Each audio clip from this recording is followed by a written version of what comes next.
Assalamualaikum warahmatullahi wabarakatuh. Bismillah walhamdulillah sallallahu alaihi wasallam Muhammadin wa ala alihi wa ashabihi ahli sidqi wal wafa. La haula wa la quwwata illa billah, amma ba'd. Yang sama-sama kita muliakan dan dimuliakan oleh Allah Subhanahu wa taala, para sesepuh, bini sepuh, tokoh masyarakat, segenap pengurus Masjid Al-Irsyad, utamanya kepada Abah Haji Sadri dan juga kepada Ustaz Abdul Muti. Kita doakan beliau-beliau semuanya, mudah-mudahan beliau-beliau dipanjangkan umur oleh Allah Subhanahu wa taala, diberikan kesehatan oleh Allah Subhanahu wa taala, segala penyakitnya disembuhkan oleh Allah Subhanahu wa taala, diluaskan rezekinya oleh Allah Subhanahu wa taala, segala urusannya dimudahkan Allah Subhanahu wa taala. Amin ya rabbal alamin. Hadirin hadirat yang saya muliakan dan dimuliakan Allah Subhanahu wa taala. Alhamdulillah, kembali kita bersama-sama ditakdir oleh Allah Subhanahu wa taala berkumpul di tempat yang sangat dimuliakan oleh Allah. Bersama-sama kita diberikan kemampuan oleh Allah Subhanahu wa taala untuk bisa berzikir kepadanya. Kita memohon kepada Allah Subhanahu wa taala, kita meminta kepada Allah, sebagaimana malam hari ini kita bersama-sama diberikan kemampuan oleh Allah Subhanahu wa taala untuk bisa berzikir kepadanya. Mudah-mudahan di detik-detik sakaratul maut, di detik-detik roh kita diambil oleh Allah Subhanahu wa taala, kita pun diberikan kemampuan oleh Allah Subhanahu wa taala untuk bisa berzikir kepadanya, sehingga tidaklah keluar roh kita terkecuali lisan kita dalam keadaan berzikir kepada Allah Subhanahu wa taala. Amin ya rabbal alamin. Qala al-muallifu rahimahullah taala wa nafa'ana bihi wa bi'ulumi fid darain. Amin ya rabbal alamin.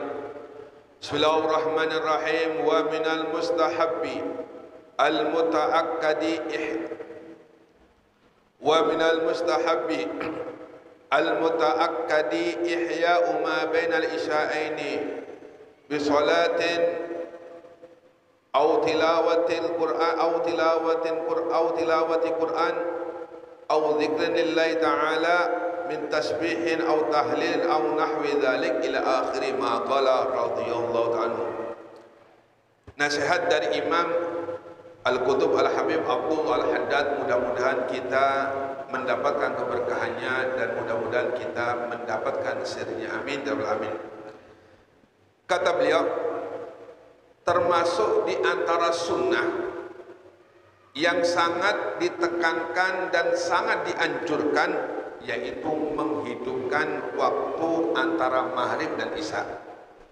Sebagaimana malam hari ini kita bersama-sama menghidupkan antara waktu maghrib dan isya dengan kegiatan beribadah kepada Allah Subhanahu wa taala, baik dengan sholat atau membaca Quran atau zikir atau tasbih atau tahlil atau selainnya. Dan saat ini, malam hari ini, cara kita menghidupkan waktu antara maghrib dan isya yaitu dengan membaca zikir berupa Ratibul Haddad dan disambung dengan pembacaan kitab An-Nashihud Diniyah yang disusun oleh Al-Imam Al-Qutub Al-Habib Abdullah bin Alam Al-Haddad. Dan di antara nafahat atau pemberian khusus yang diberikan oleh Allah Subhanahu wa taala kepada hamba-Nya yaitu antara maghrib dan isya. Jadi waktu antara maghrib dan isya, di situ ada nafahat atau pemberian khusus dari Allah Subhanahu wa taala.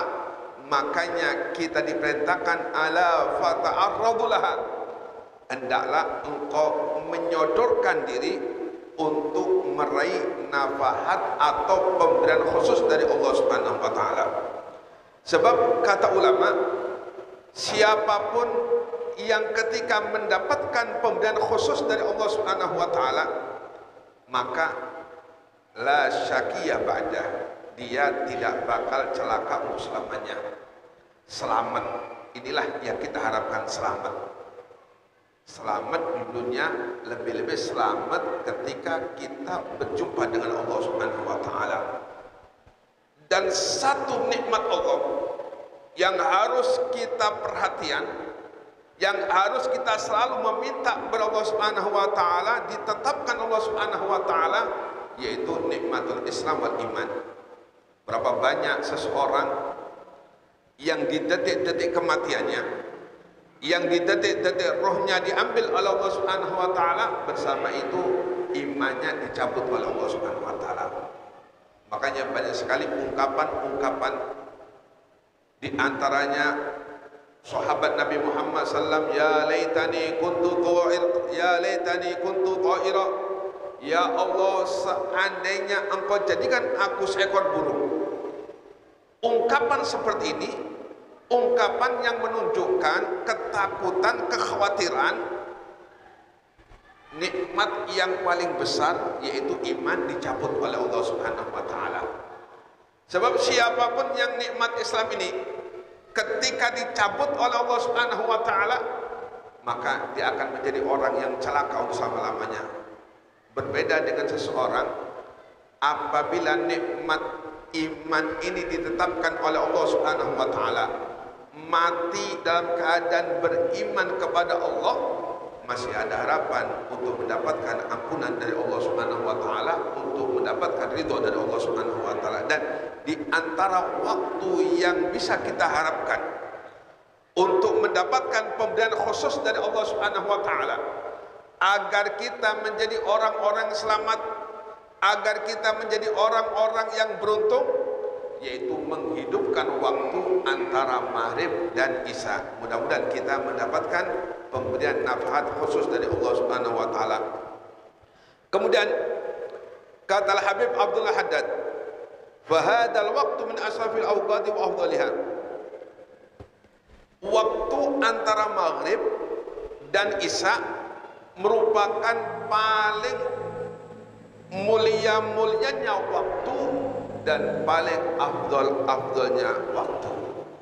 Maka sesungguhnya seharusnya kita memuliakannya, yaitu dengan memakmurkannya dengan berbagai ketaatan Allah Subhanahu wa taala, dan menjauhi dari lalai kepada Allah Subhanahu wa taala, dan menjauhi dari perbuatan-perbuatan yang kurang bermanfaat.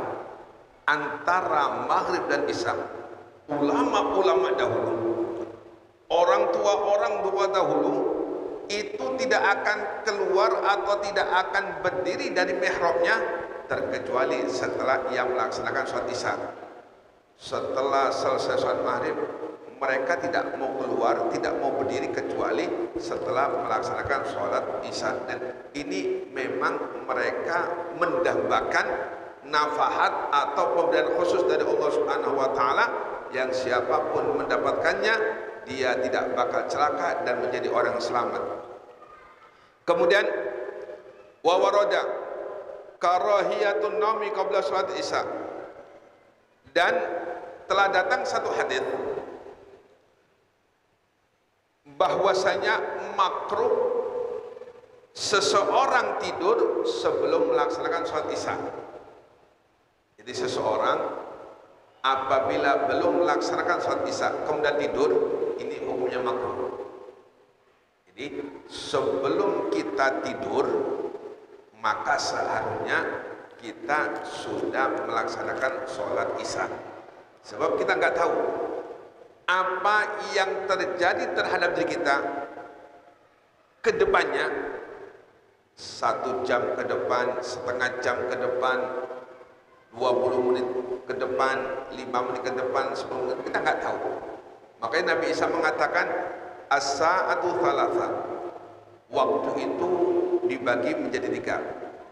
Satu, waktu yang telah lampau, dan kita tidak bisa kembali kepada waktu yang lampau. Ketika kita sudah melewati waktu yang lampau, berarti kita nggak bisa kembali, dan umur kita tidak bisa balik kepada waktu yang lampau. Sekarang umur katakan 40, kembali ke 30 nggak bisa, sudah, yang sudah lewat sudah lewat. Kemudian wasa'atun atudriku amla, sedangkan yang kedua kata Nabi Isa, waktu yang engkau tidak tahu apakah engkau bisa ngikutin waktu tersebut atau sebaliknya. sebelum mengikuti waktu tersebut, inna lillah wa inna ilaihi rajiun. Makanya makruh hukumnya sebelum melaksanakan sholat isya tidur. Kenapa? Dikhawatirkan tidurnya kebelabas. Ya, dikhawatirkan tidurnya kebelabas. Enggak taunya bangun sudah ada di kuburan. Maka makruh hukumnya untuk tidur sebelum dia melaksanakan sholat isya. Sedangkan yang ketiga kata bisa wa sa'atun anta fiha, dan waktu yang engkau berada dalamnya. Inilah waktu yang harus kita raih. Inilah waktu yang harus kita gunakan semaksimal mungkin agar kita mendapatkan keridhaan dari Allah Subhanahu wa taala, agar kita mendapatkan keberuntungan dari Allah Subhanahu wa taala ketika kita kembali ke Allah Subhanahu wa taala. Kemudian fahdhar min wa min adadil yahud. Katalah Habib Abdullah, hati-hati orang yang tidur sebelum melaksanakan sholat isya, atau orang yang tidur setelah isya, sebelum sholat isya. Kata beliau, in adadil yahudi, dari kebiasaan orang-orang Yahudi. Dalam satu hadis Ar-Rasul sallallahu alaihi wasallam beliau mengatakan, man nama qabla salatil isya ila akhir, man nama qabla salatil isya ila akhirah fala anama Allah ainahu. Nabi mendoakan kepada siapapun dari umatnya yang tidur sedang ia belum melaksanakan sholat isya, kata Nabi, mudah-mudahan dia oleh Allah Subhanahu wa taala tidak diberikan bisa tidur. Jadi doa Nabi, orang yang sholat sebelum isya, sebelum sholat isya, orang yang tidur sebelum sholat isya, didoakan Nabi Muhammad SAW, mudah-mudahan dia menjadi orang-orang yang nggak bisa tidur. Jadi, walaupun diucapkan tetap nggak bisa, ini doa Nabi Muhammad SAW. Kemudian kata Nabi Muhammad, wa hafidh ala arba'i rakaatin ba'da sholat isya, dan istiqomahkanlah untuk melaksanakan sholat sunnah 4 rakaat ba'da sholatil isya, setelah ia melaksanakan sholat isya. Ini sangat dianjurkan oleh Nabi Muhammad SAW untuk mengerjakan ba'dal isya, yaitu sholat sunnah 4 rakaat. Fa inna fiha fadlan katsira, dan orang yang diberikan kekuatan oleh Allah untuk bisa melaksanakan sholat sunnah ba'dal isya 4 rakaat, maka berarti dia mendapatkan keutamaan yang sangat besar dari Allah Subhanahu wa taala. Sebab Nabi pernah mengatakan, arba'un ba'dal isya'i kamithlihinna min lailatul qadar. 4 sholat sunnah 4 rakaat setelah isya, ini ba'dal isya, itu pahalanya seperti ia sholat sunnah 4 rakaat min lailatul qadar, di waktu malam Lailatul Qadar. Oh, ini luar biasa keutamanya sholat 4 rakaat ba'dal isya, seperti dia melaksanakan sholat sunnah 4 rakaat di malam Lailatul Qadar. Jadi setiap malam apabila kita menjaga sholat sunnah ba'dal isya 4 rakaat, ini pahalanya seperti kita mendapatkan malam Lailatul Qadar. Yang mudah-mudahan kita diberikan kemampuan Allah Subhanahu wa taala untuk bisa melaksanakannya. Amin ya rabbal alamin. Wa amma qiyamul laili huwa 'azimun wallahu a'lam bishawab.